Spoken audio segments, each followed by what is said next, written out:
when we allow ourselves to challenge ourselves, when we open that up and we take that first step, literally that first step on Camino, we like that, like the feeling of trust in yourself can grow so much.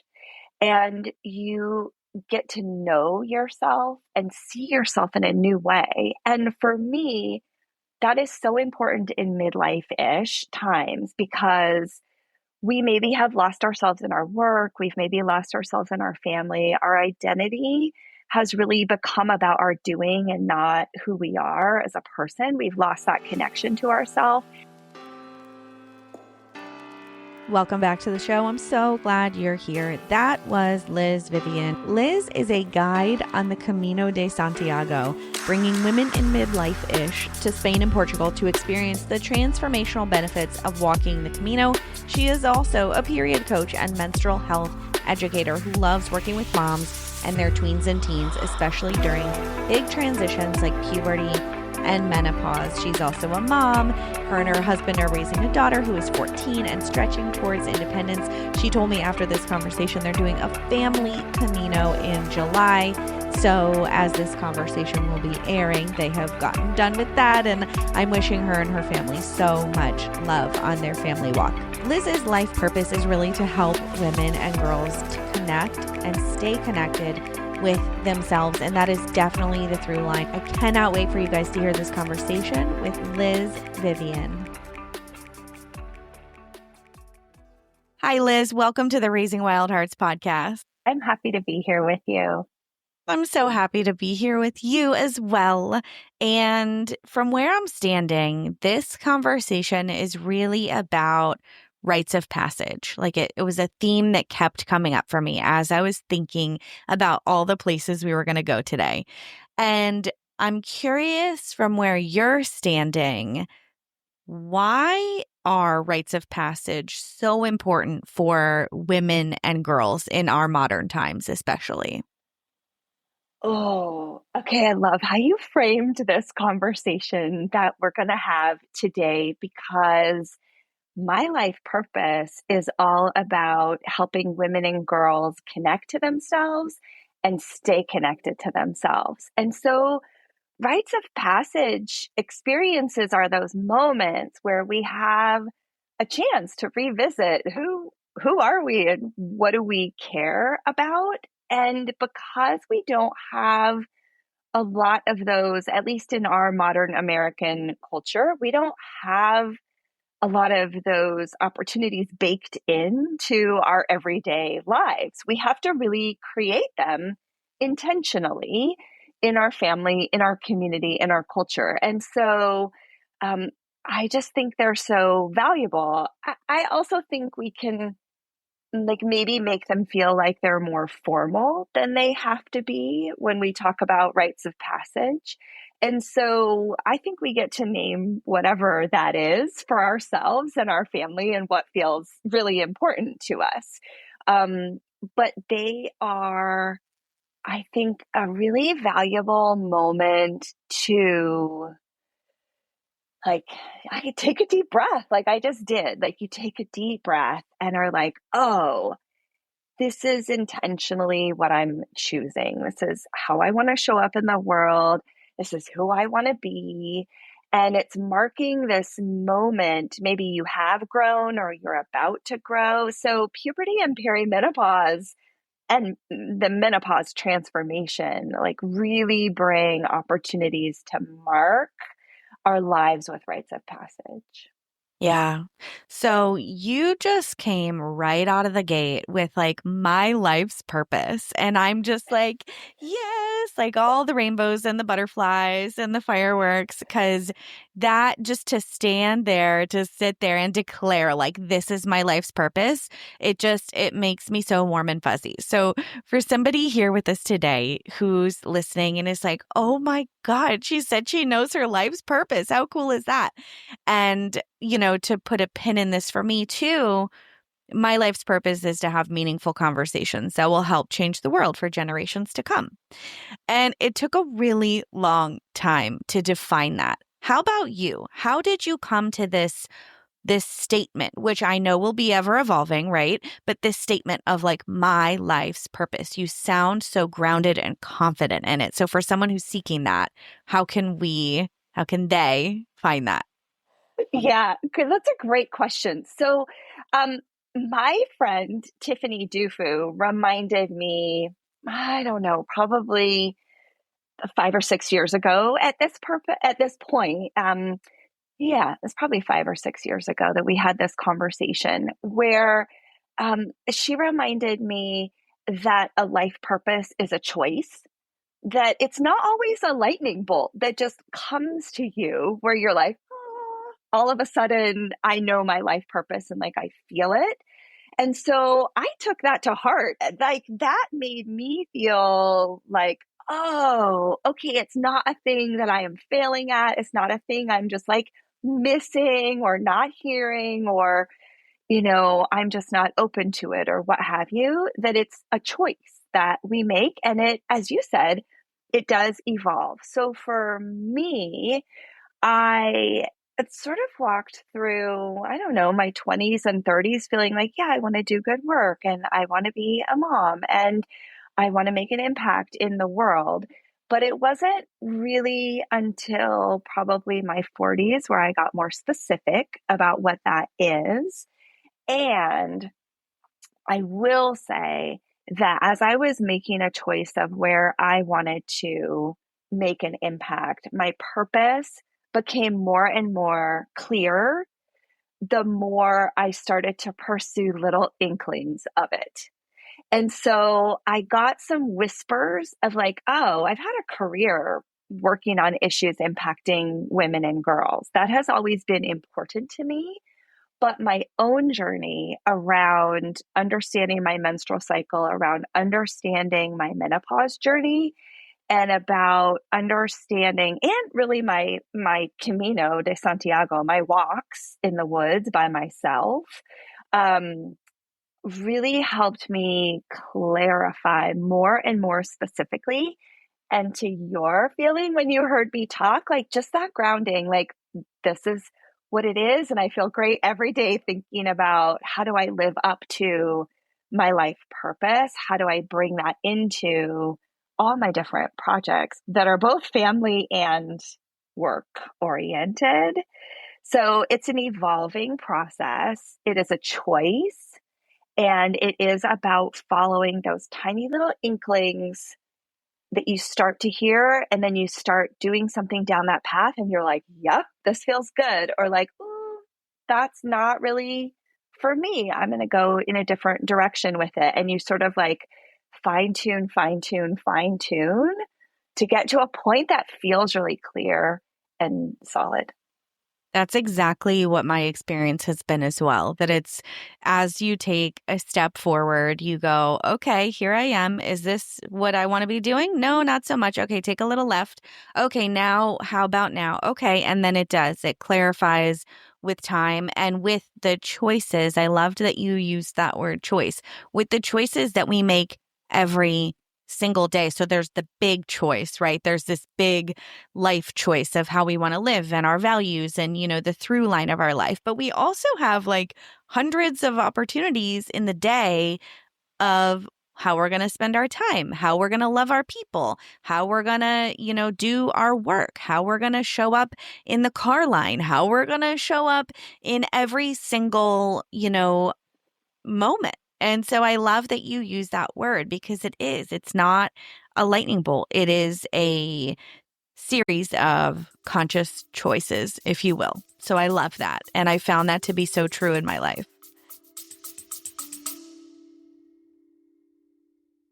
If you're loving this conversation as much as me, consider becoming a Raising Wild Hearts Plus subscriber. Your subscription will land you exclusive ad-free bonus episodes. Think behind the scenes conversations you won't hear anywhere else. Plus, you'll be supporting your favorite independent content creator. That's me, guys. There is so much that goes on behind the scenes of a podcast. By subscribing to Raising Wild Hearts Plus, your monthly subscription will help support the show so that I can keep creating amazing content for you. If you're ready to join, click the link in the show description. Can't wait to see you in there. All right, back to the show.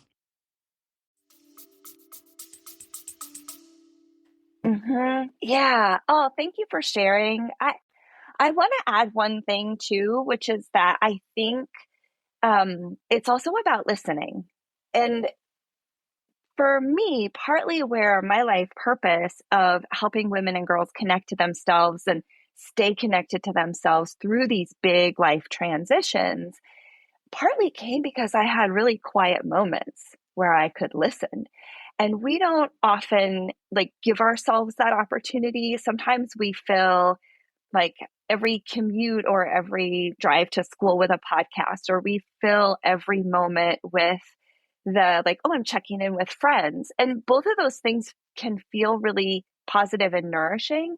And they also, we maybe aren't allowing ourselves some quiet moments to listen to whatever is coming to us. And so listening, I think, can be so helpful to connecting with your purpose and finding, like you were saying, like, what are those little steps forward? And then what's my response to that? You have to like take a moment to listen to that before we just like lead ourselves down all of these paths. So, like, listening is so key for connecting with your purpose and bringing it out into the world.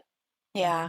How do you find that that listening piece shows up for you? Are you listening to like the voice of God? Are you listening to the cues that your body's giving you? Are you listening to nature? Like, what is it that you're like listening to? Because someone might hear that word and actually think literally they're listening for some words to be in their in their minds, which sometimes that's just like our little monkey minds like telling us like, no, don't do it, or this is the thing, or our over analytical brains. So what are we listening to, Liz?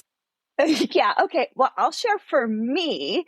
Um, I am a very movement oriented person. I love to walk.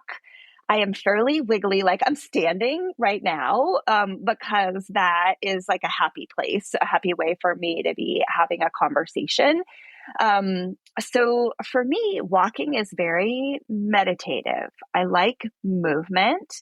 And then not having any other stimulus happening when I am walking and when I'm in nature, like that could be around the trees in my neighborhood, but more often in like more connected to trees. I have a path near my house that has water on one side and like a little forested park on the other. And that is an amazing place for me to listen to what is coming out. So sometimes that is my own thoughts.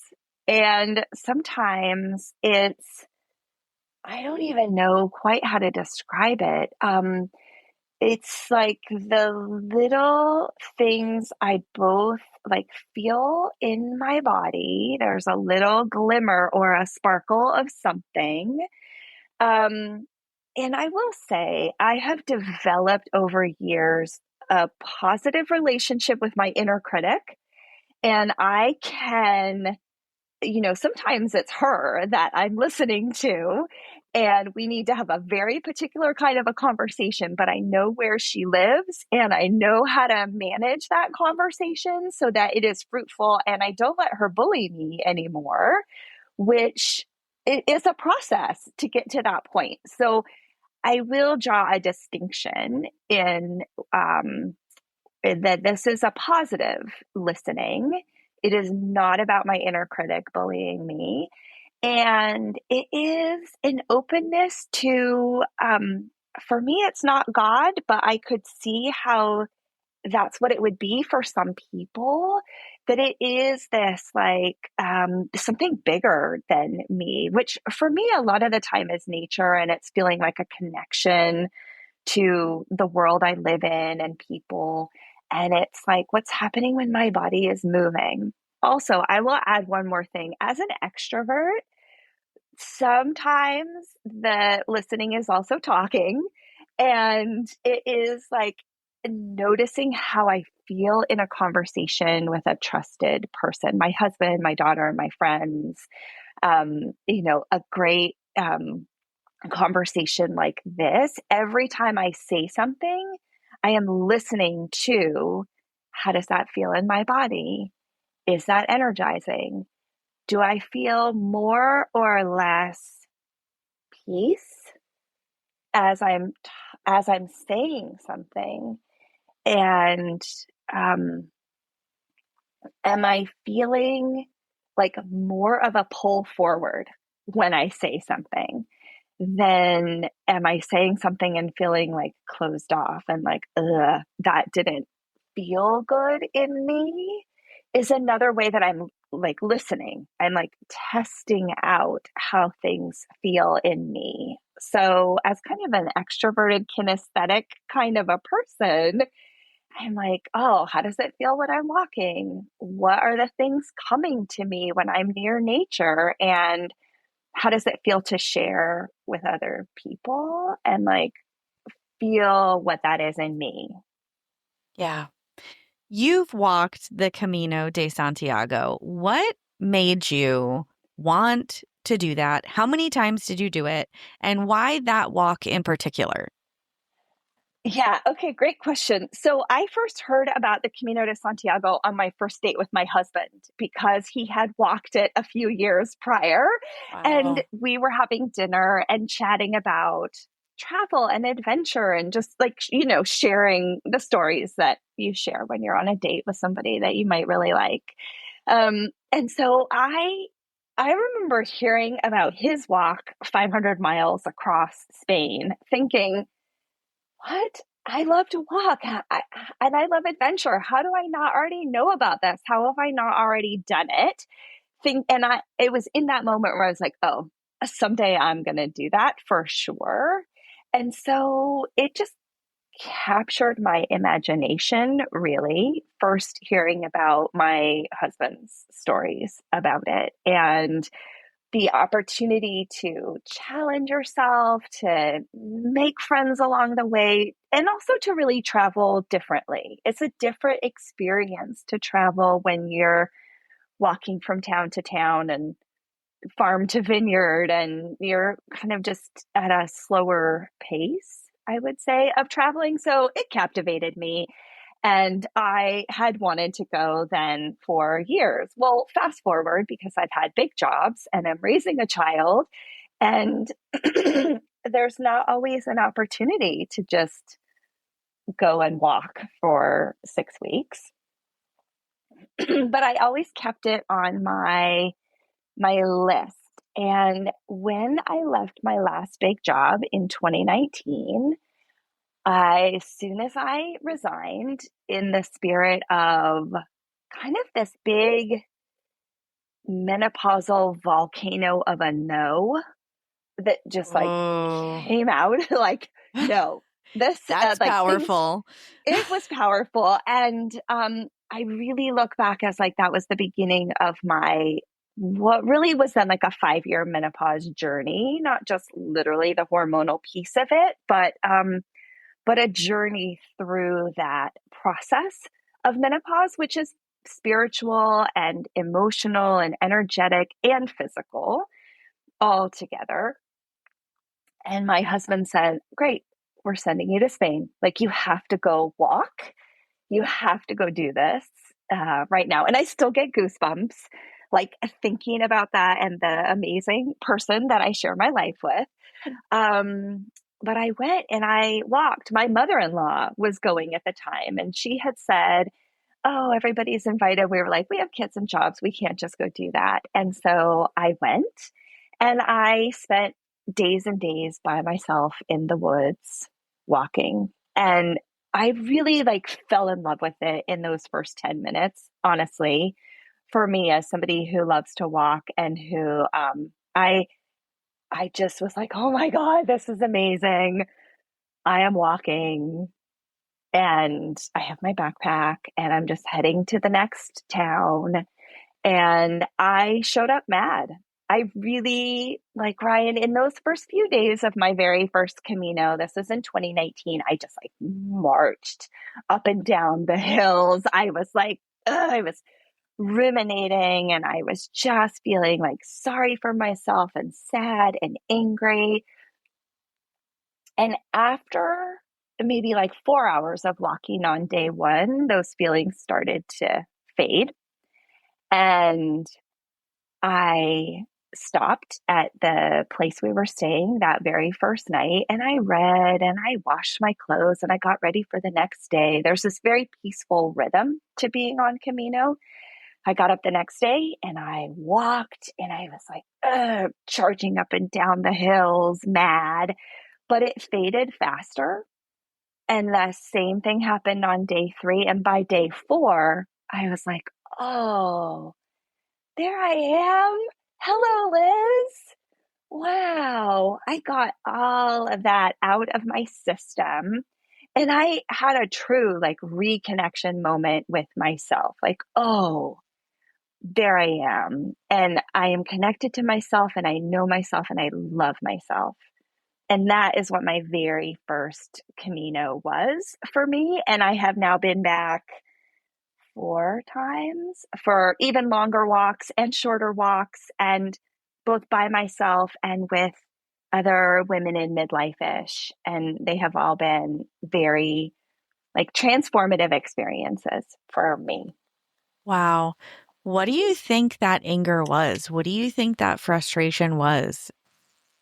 I think that I might not, at the time, I would have said I was mad at other people. I was leading a large statewide nonprofit organization, and I had gotten to a moment where I was like, nope, I disagree. This is not what I am going to be part of. And I was mad at myself that I couldn't make it be what I wanted it to be. I was mad at the world and all the systems. And I think also this like big shift that happens with menopause where we're like, nope, that's not okay. And I'm going to start saying no. And, sometimes our truth is anger and it like needs to move through us so that we're not just like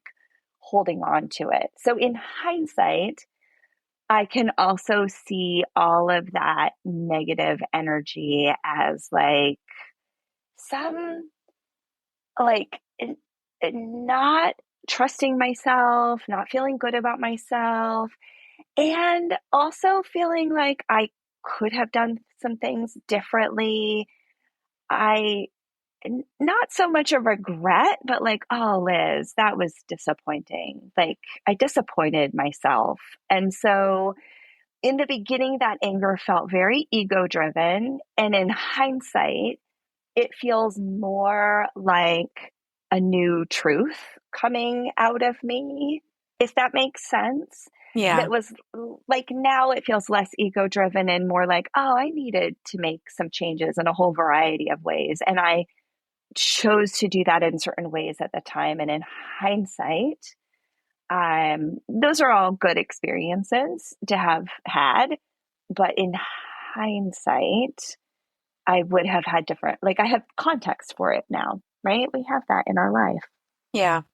When I first met you on Charlotte Albert's networking call, Connect and Collaborate, shout out to Charlotte for bringing amazing women together every Wednesday at 11 a.m. Eastern Standard Time. And so when I first met you and I heard what you do, I was just like, yes, please. Yes, yes, yes. Please come on the podcast.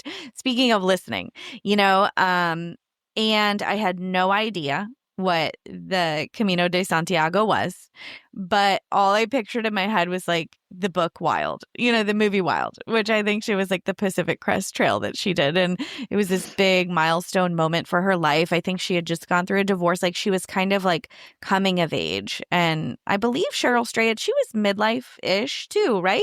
Okay. Yeah. And so Yeah. that's what I pictured.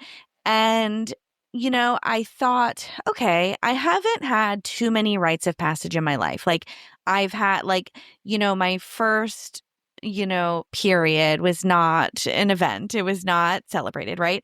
And so that was a missed opportunity. And then having children, that was definitely my biggest one. I mean, I remember after birthing my first child being like, my body did that. I mean, it was just this really empowered, uh, like, hear me roar, mama bear. Like, I can't believe I did that. How do I even have the capacity to do that? And yet I did that. And, I didn't have to think about making a baby or like analyze what she would be like. It just happened. And it just, it blew my mind. And so that was really, and then of course my two kids after too were different rites of passage, but the first one, there's something about the first one, the first, right? And we're talking about that, that different, that event in time where everything is different after. And so that for me was that time of my first. And so I just thought, that's me. I'm doing that. And I don't know when and I don't know how. My kids are still young, like you're saying, like logistically right now, probably not going to happen. But as soon as you said it, I was like, I'm going to do that one day. I'm going to do that. And so I'm going to do it. I don't know when. Not this year, maybe not next year, but soon. And so for somebody who is hearing those whispers, because now you've led many women, right, along with you in these walks, for someone who's hearing those whispers, what would you say to them embarking on this first, like, big journey that feels like a hell yes for them? Okay, well, first of all, I love that, like the hearing of the yes, because as I shared about my first Camino was 12 days and it came out of that volcano of a no. My second Camino, I walked for 42 days and it was this like delicious self affirming yes. It came from a very different place and it was physically challenging. It was mentally and emotionally challenging. It was spiritually challenging for me.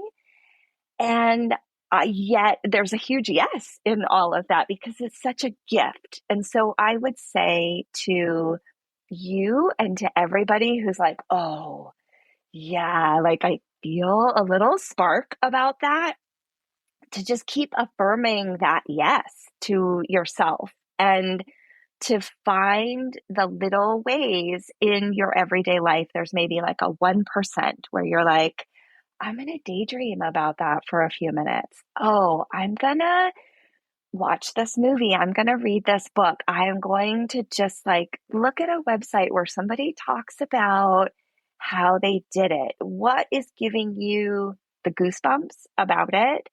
And one of the things I talk a lot about walking a Camino is that it can be very transactional. You are walking to a destination, it is linear. And so bringing some like feminine cyclical awareness to what is a very linear counting the kilometers process is very important. And so I encourage you to think about um, like why this is meaningful to you and how it is like bringing meaning to this bucket list experience is what I am all about. So we're not just like counting kilometers and getting stamps, both of which feel very good and are fun. Um, but how do you make that opportunity really meaningful? And so, what's your why? What is your why for why you want to do it? And just keep connecting with that juicy why that is going to spur you on, because your why is going to help you with training because it takes preparation to be ready to do this. It's really healthy for your body to be ready to walk 8 to 12 miles a day. And and knowing your why is going to help you when things feel challenging, either physically or mentally, spiritually, being connected to why this is important to you. So that's what I would encourage everybody to like feel and think their way through. Why? Wow. So I've got tears in my eyes as usual. And I just realized that the thought of doing this scares the absolute shit out of me. And that's why I need to do it. And I often tell my kids there are two types of scared. There's one type of scared of like, oh, this isn't for me. I'm, possibly in danger. This is not a safe situation. And then there's the other type of scared that is like, ooh, I'm really scared, but I'm kind of nerve sighted. And this is a challenge that I need to overcome. And this is for me. And that's how I feel about this. I've had such an intimate relationship with terror and fear since infancy. I was born into a struggling home with struggling parents who were, perfectly imperfect. And that's probably why my soul chose them, right? And so this fear for me has been present for decades, and it comes up in very inconvenient situations. And I'm like, oh my God, not this again. And so there's this letting go that needs to take place where it's like, time to go, fear, time, like your job here is done. Like, and so there's this like dancing with that fear and putting myself in a challenging situation that feels like needs to occur. So there's that. Oh, yes. And thank you for sharing. I get teary thinking about it as well. And I get teary hearing your story because it is so, like, it's so you and it's so unique and so special. And you know your why. And it is also like really common. We, because we don't often have those ways that we can safely challenge ourselves. And we can shy away from challenge. We can feel like, oh, that's not for me for whatever reason. It's pretty easy to say, oh, I can't. Oh, and so when we allow ourselves to challenge ourselves, when we open that up and we like take that first step, literally that first step on Camino, we like that, like the feeling of trust in yourself can grow so much. And you get to know yourself and see yourself in a new way. And for me, that is so important in midlife ish times because we maybe have lost ourselves in our work. We've maybe lost ourselves in our family. Our identity has really become about our doing and not who we are as a person. We've lost that connection to ourselves. And on top of that, through perimenopause and then the ultimate menopause journey, we are changing so much physically.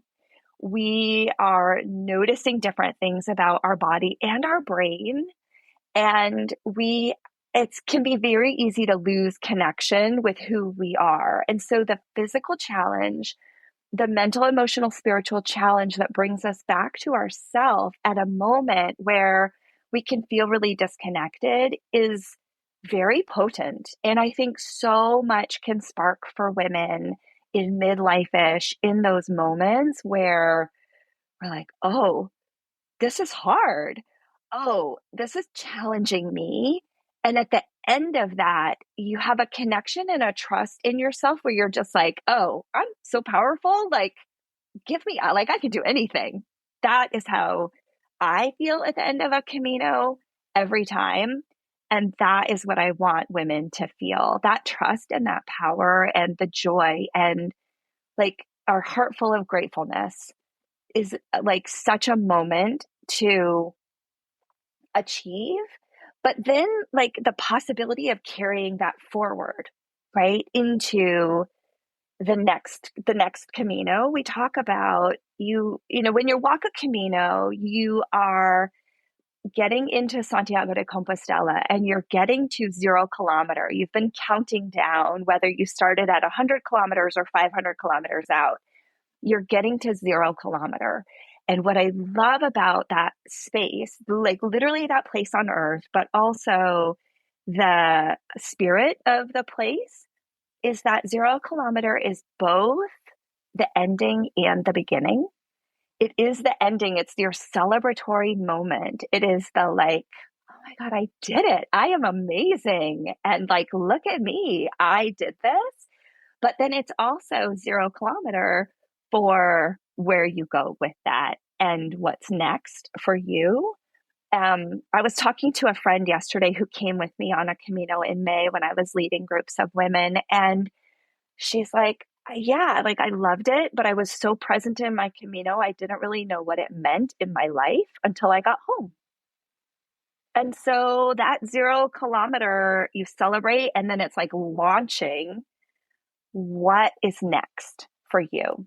And that's where I want women, like, that's my experience. And I just want people to feel that trust and that connection to themselves to then carry forward into whatever that is, their work, their purpose, their family, their community, to be connected.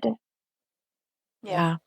In what ways have your walks helped you be a better mom, a better wife, a better human? Yeah. Well, um, first, a better human in that I think I am a better human in like being connected to myself, being uh, in touch with myself, and having a strong relationship with myself that is positive and supportive helps me like show up in the world that way, so that as I'm interacting to people and I'm thinking creatively about what I want to do, that's really important. Um, when I went on my Caminos in 2019 and 2022, after I came home, I asked my daughter. So when I first went, she was in second grade. When I went, then she was in fifth grade. And so after that trip in 2022, I asked her, like, how am I different after Camino? Like, what do you think?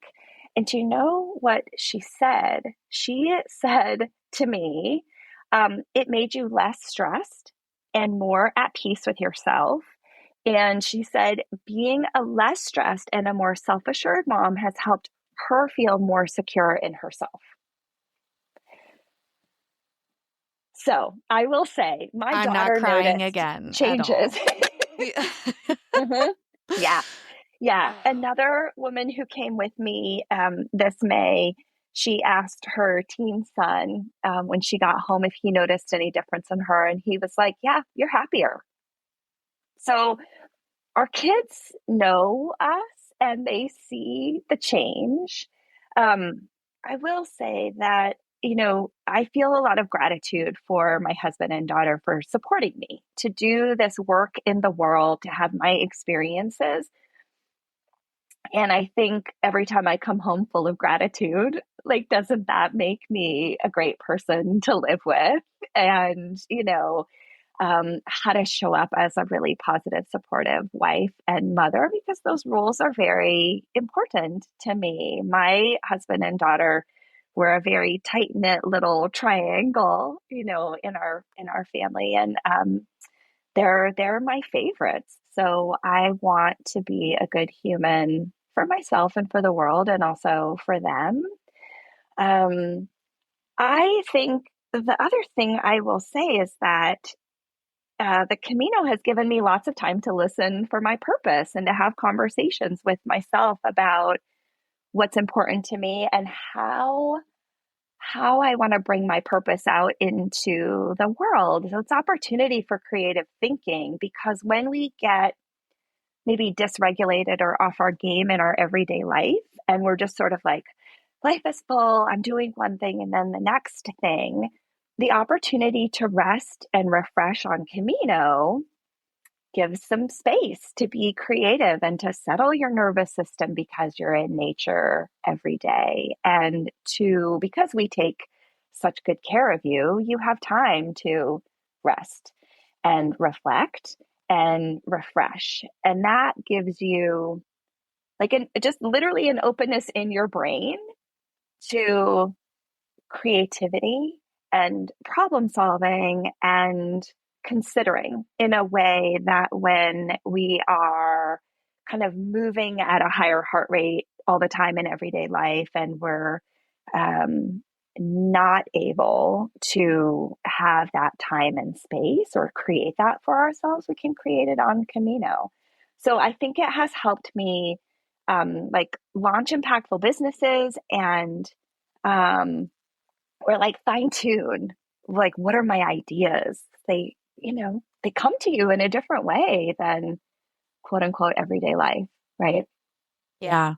That is so powerful. So I heard you say so many of the things that people walk away with are self-trust, an improved relationship with your children, and I'm assuming spouses and other family members, feeling happier, being a more supportive and loving presence for the people under your roof, and then a renewed sense of purpose. I mean, and we just it makes me think of like just going through the motions of everyday life and kind of getting stuck in this little calibration that we do. It's this familiar little rhythm and routine we have going on.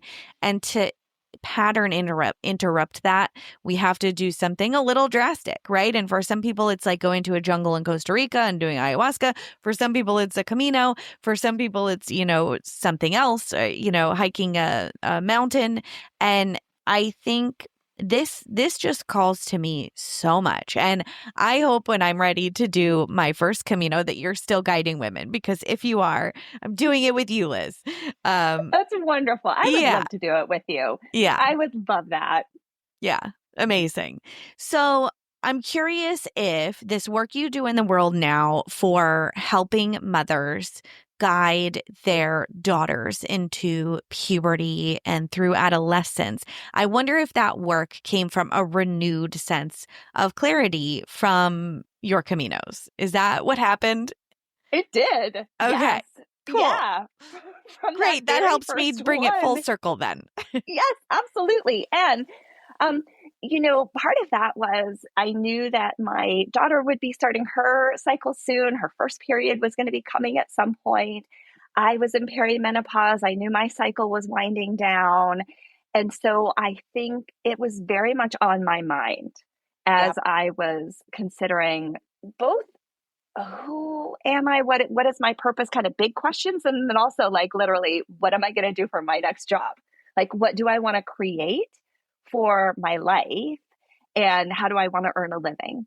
And Yeah. so all of that really came together in the right timing for me to want to support people to have like pain-free, positive relationships with their periods from the very beginning to the very end.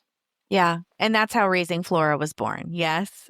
That's how Raising Flora was born. It was Yeah. like in the woods. And you know what? I took a picture of the moment that it happened, where I had a moment. I was like, oh, okay, this is big. And I was in the woods. There were birds circling above. My family will tell you I'm obsessed with the big birds. I love it when the bald eagles fly near me here where we live. And We love birds I, too. oh, We're a bird household. I never thought yes, that would happen. Never thought I would say that one about myself, but we love birds. there you go. Yeah. Yes. So I had that moment where I was like, and at the time, that moment was, okay, I'm going to make periods normal. I am going to make this normal. This is normal.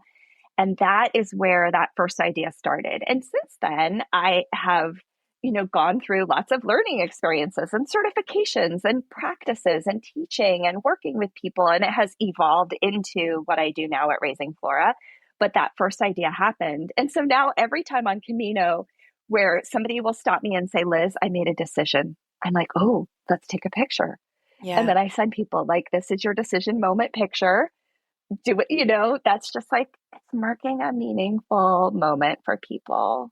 So, Mm, yeah. it's so powerful. So, oh gosh, I'm just like letting that land because to give ourselves that opportunity, like what a gift. Like I just like what a gift. What a gift you are, and what a gift these women who are choosing to do this are giving themselves. And I love it. Mm, So, thank you. Yeah. yeah, I Mhm. have three kids, two daughters who are 8.5 and 10.5. We're celebrating half birthdays now in our house because we just don't have enough going on. So we decided that we would now celebrate half birthdays. so, I so love they're, it. yes. So they're 8.5 and 10.5. And then I have a boy too, who's 3.5. But with my girls, I'm like, oh, they're like coming upon this age. They're getting ready. As you know, life goes by very fast and our kids grow up very fast. And so I'm like, it's going to be happening tomorrow. So I just want to ask like some practical questions. Like, Please. what's the age range that we're going to be expecting this? When should we start talking about this? Like, and I've done my version of that, but I'd love to hear you, a professional person's opinion. Yeah. Yes, absolutely. Okay, so the average age of a first period is still 12, Okay. but the range of when first periods start have been growing. And so we've started to see earlier and earlier starts of first period. And so it could be 9, 10, Wow. 11. So I would say that is kind of the time to expect. Okay. The other thing I'll say is that a first period can come a little bit later in puberty. So there are some signs, usually. This is not, when we talk about bodies, we talk about like, what is the range of normal? Every body is not the same. We all have, differences about our bodies. So this is not entirely predictable, but oftentimes before a first period comes, girls have pubic hair and underarm hair. They have breast buds, which are like those really kind of hard, like maybe nickel size flat lumps under their nipples. And they have a growth spurt. And so it's not, you can usually have some signs that a first period is coming. That's not always true. As I said, every body is different. And to your question of when do I start talking about this is like anytime, start talking about it. And a few things that you can use to start talking about it is you can share your own first period story, good, bad, ugly. You can talk about your experience. You can transition that to talking about your hopes for your daughter. You can invite her questions and answer them or research them together if you don't know the answer, or you can come talk to me about it. I am always happy to answer people's questions.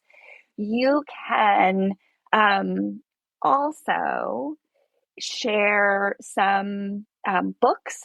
Sometimes we have kids that don't really want to talk to us. And so offering a book on their bedside table or just giving them some resources, you want to be their go to person for all things, period.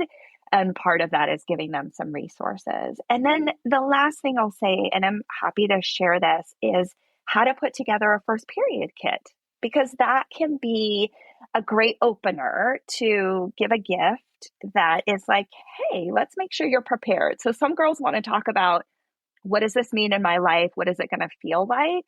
And some girls are maybe like super pragmatic. How do I manage when I'm bleeding? And I think one of the most important things we can teach our daughters is that when you are cycling, you are cycling. You are moving through a cycle. It's not just the days that we bleed and how do we manage our period.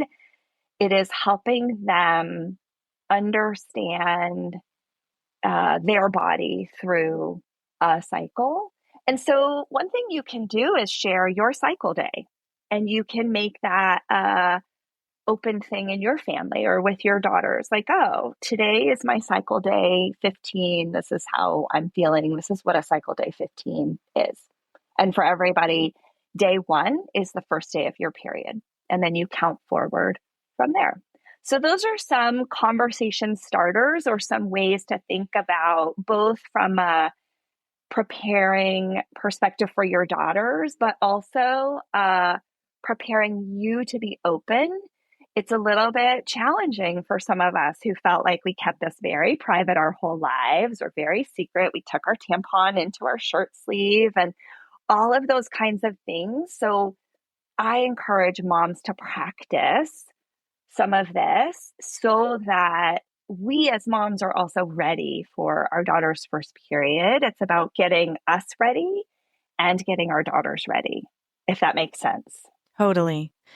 Oh my gosh, those are so valuable. Like those are that is so helpful.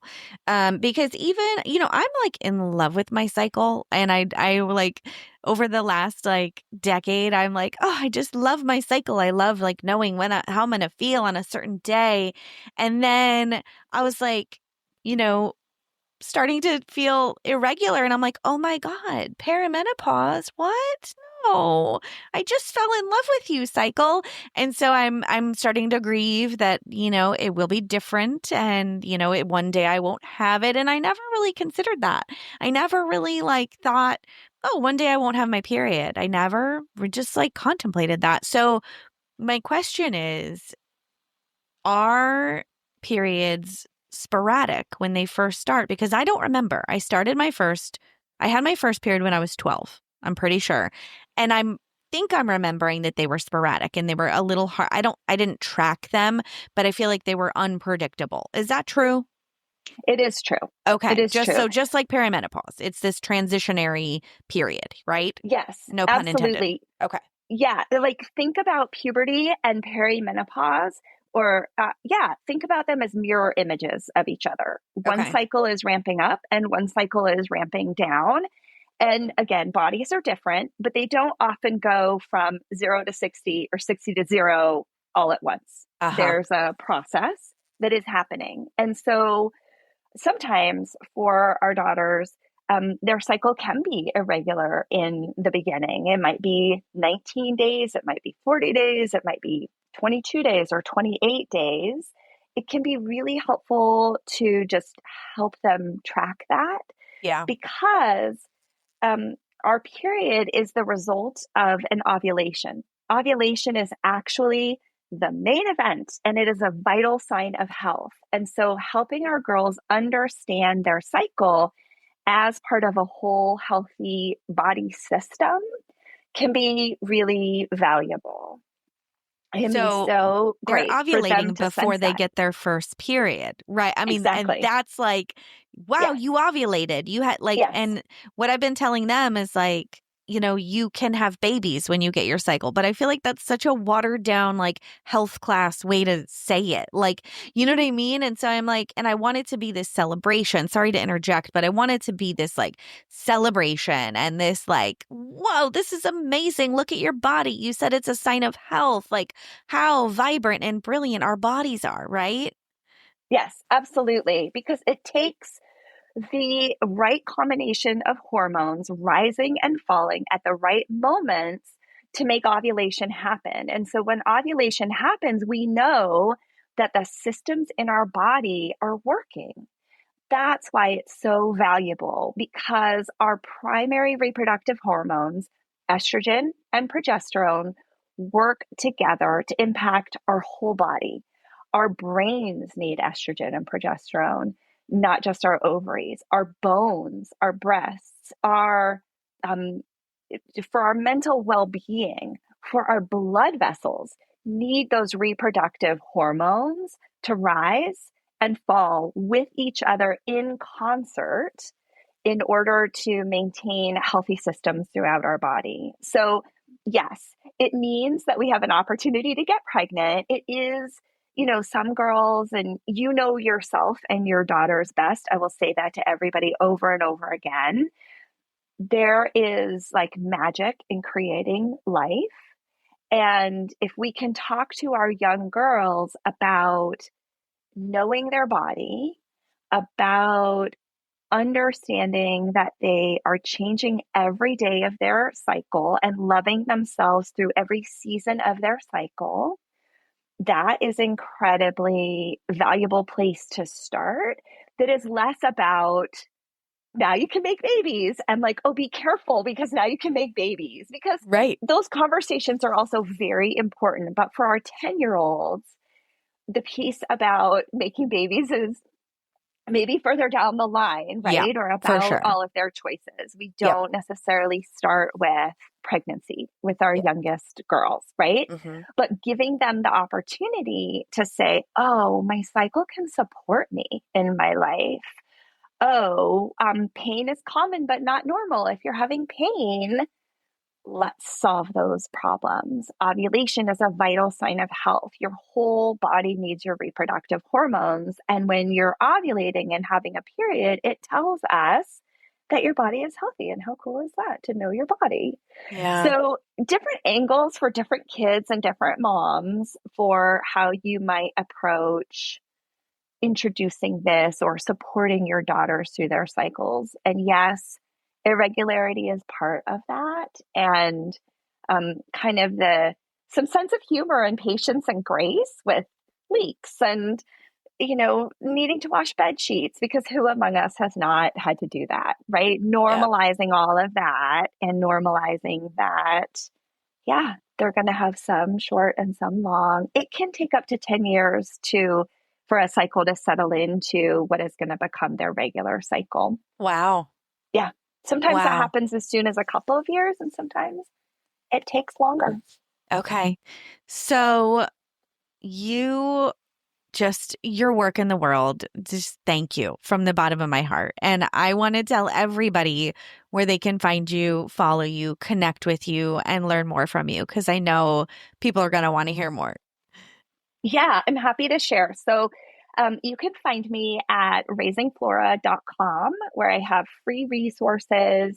You can join my mailing list there. You can book a free call with me if you want to hop on a 20-minute phone call or Zoom and just ask questions like what Ryan has been asking right now. You can also book a longer consult as well. I do some social media. So on Instagram at Raising Flora, there are, again, great resources about approaching first periods and how to make that a healthy, positive experience. And then you can also find me at floraonfoot.com, where you can read all about my Caminos for women in midlife ish. And I have spots open for 2026 Caminos. So come have a chat with me about that. I will chat about periods and Caminos all day long. I love it. Two seemingly very different things that are, again, like it just makes sense. Like it just, what you have done with your purpose and with your work in the world is so admirable. And I love that. And I love it as an example for me. I love it as an example for the women who are listening right now, that you can be multi-passionate. You can have these different interests in your life. And ultimately, there is a connection between everything that your heart is feeling called for. So thank you for being just a ridiculously amazing example for that. And this might be one of my favorite conversations ever, Liz. I just love it so much. But as we wrap up, because it's that time, I'm going to ask you now the three kind of rapid fire questions that I ask everybody at the end of the interview. And the first one is, what's bringing you joy today? Water. Mm, I have a goal to drink more water. yeah. And so I have been, yeah, I love my water bottle and like my intentionality to get water in me. Water, it's Beautiful. bringing me joy. Yeah, Simplicity. Amazing. yeah, totally. I love it. What, if anything, are you reading? Ooh, I'm reading a spy novel Oh, and I cannot remember the name of it. And it's probably not significant at this point, but that's I okay. have been like, I'm really into fiction these days. And I do love a good spy novel. Okay, cool. And then the last question I have for you is, who or what has taught you the most? Oh, wow. Okay. I don't know if I can do that one rapid fire, but I mean, my husband and daughter come to mind as people who have taught me the most about both like the person I want to be, but also really concrete things about trying things in life. One of our family values is adventure. And sometimes that is learning to eat asparagus, and sometimes that is walking a Camino. And those things really come from my family, my husband and my daughter. And, I've taught myself a lot. So, Beautiful. yeah, so Thank you so much for being here. thank you so much. I love this conversation too.